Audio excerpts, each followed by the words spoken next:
Yes, ma'am. How do you do, sir? Can you hear me? Yes, ma'am. Talk loud. Okay. Well, I just have a question about what to eat. And are you going to come to my funeral when I die from starvation? Because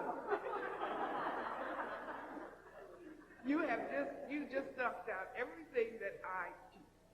Mr. Gray told me that he will be bringing me back to Philadelphia because he liked what he saw in the response of you brothers and sisters.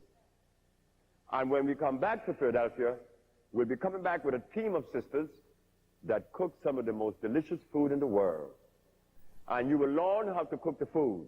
It'll be prepared right in front of you. And incidentally, the food is very, very simple, very easy to cook.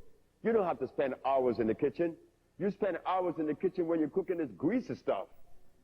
You don't have to do that. You want your kitchen to be clean all the time on your stove.